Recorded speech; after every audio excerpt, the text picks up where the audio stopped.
Are you guys ready for a good show? Yes! Oh, you gotta make more noise than that!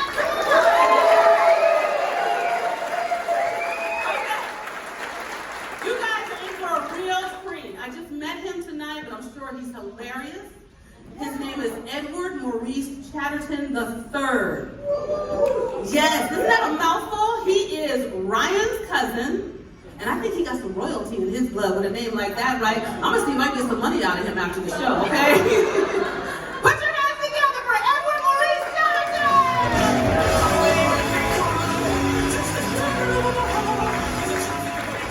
That's right, I am Ryan's cousin. So nepotism is still alive and well, everybody.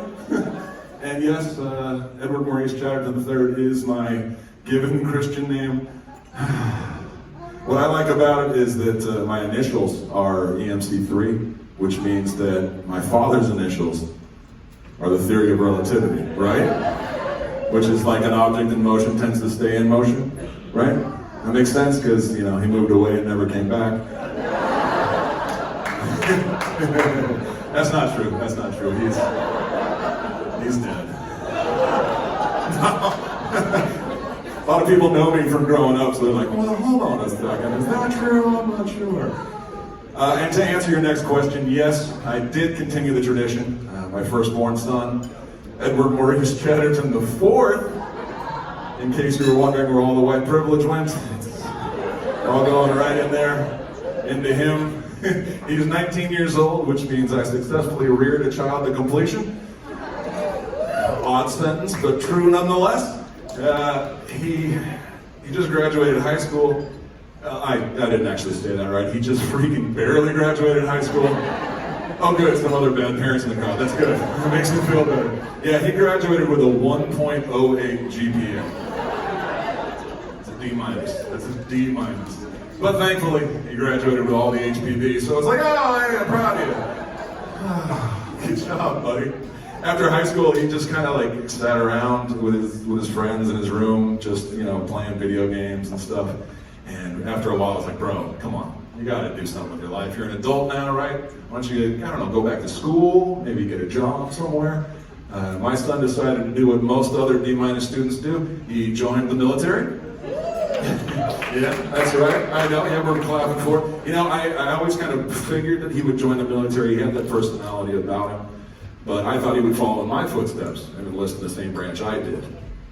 Apparently, he didn't think he was a good fit for Old Navy. So, that's literally the whole outfit. Clearance route, guys. That's a win. You know, I make fun of him. He did actually one time get a 4.0 gram bag of ditch weed from a classmate too. How did I know that? Oh well, come on, look at me. Obviously I smoke that stuff. I look like Jimmy Neutron after a couple bad business decisions. I know what I look like. Yeah, so he didn't go to Old Navy. He joined the Air Force, which is pretty cool, but also I'm a little shocked by it because he is just terrified of airplanes. It's like, all right, but, and he's scared of heights. I don't know if there's a lot of heights in the Air Force, but I figure, you know, probably because it's in the air. I don't know. I was trying to figure out, okay, dude, like he's so scared of flying. The last time I flew with him was actually flying down here a while back, and a normal flight, you know, regular amount of turbulence, nothing too wacky. The whole time he's just white-knuckled, white-knuckled, white-knuckled. We land like most planes do. I mean, come on. And he gets up, and you know, like the leather that they make the seats out of, you know, it informed a ridge in between where his buttocks were. So like the whole flight, he was just like, the whole time. Like he was trying to keep the airplane up in the sky and power his butt, you know? Like, all right, buddy, I don't think that's the right decision for you. It's all right. I asked him, I was like, why did you join the Air Force, man? What was the point of that? Why'd you chose that? And he goes, well, because I was watching TV and a commercial came on for it, and did you know that I could aim high? Listen, the apple bomb doesn't fall far from the tree, guys. That's all right.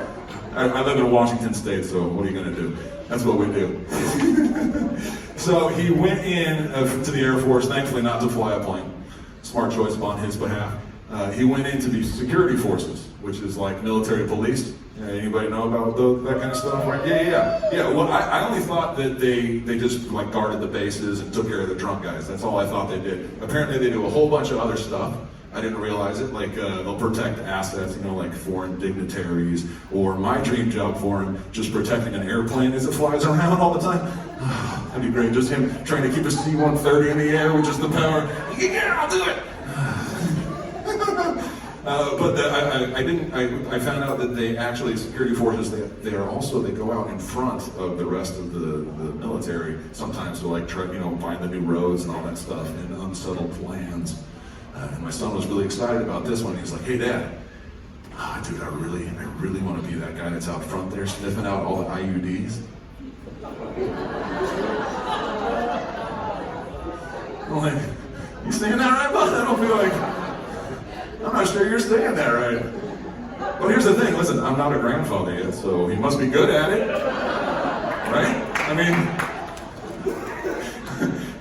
he went into basic training, and I was like, I wasn't going to be able to talk to him much, so I wanted to find out try and follow along, see what he was doing. Found the YouTube, clips and whatever, and a lot of tough stuff in basic training, like making a bed. Folding clothes? Oh, what are you doing? All right. Well, one of the things that they do is they prepare them for potential chemical warfare.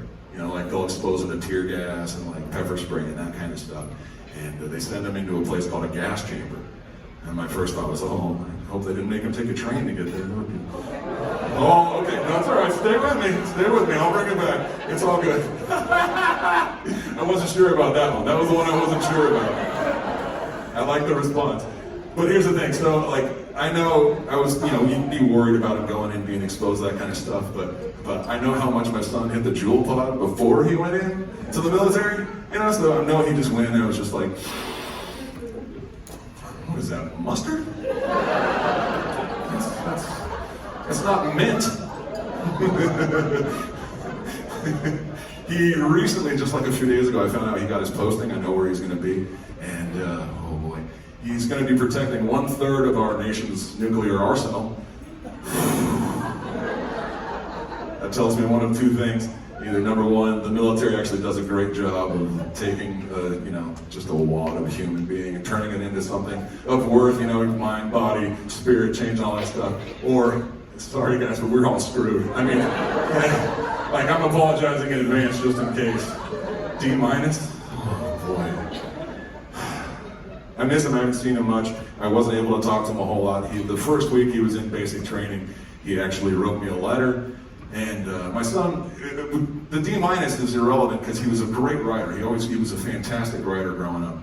And he writes me this letter, only one I really got from basic training. And I'm reading and it's just so eloquent, but it also it's reading a little bit like a letter from prison, just a little bit. So I brought it with me, and you guys mind if I read it to you? Is that all right? Is that all right if I do it?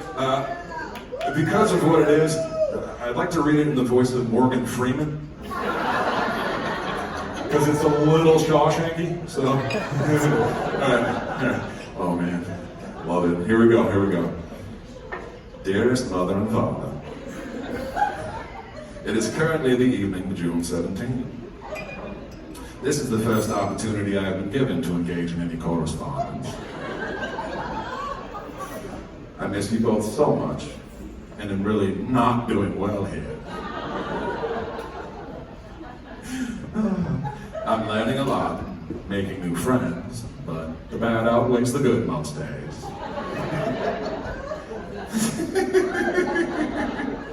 Not even a rousing match of pinochle can sway me from my melancholic bearing. What are you writing, dude? Oh, that's so funny.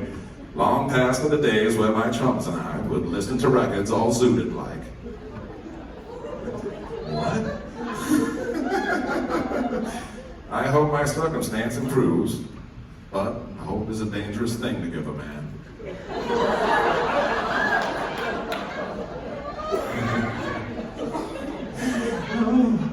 I miss you both so much, but really must be going now.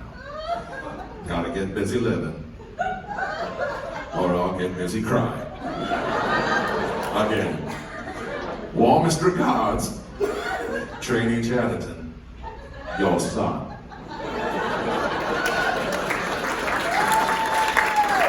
I know, right? I know. And you know, here's the thing, I never actually thought that I'd be able to say that I was a proud parent of anything. You know, I mean, GPAs alone, I was worried about it.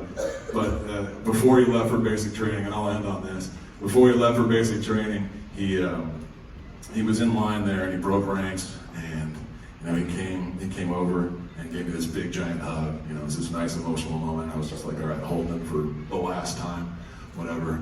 And as he walked away, I was overcome with this really crazy feeling, this weird sensation. And you know what it was? It was HPV. Oh yeah, that's right, I'm ending on that. Hey, I'm at Chatterton, guys. Here comes Danielle. Thanks so much.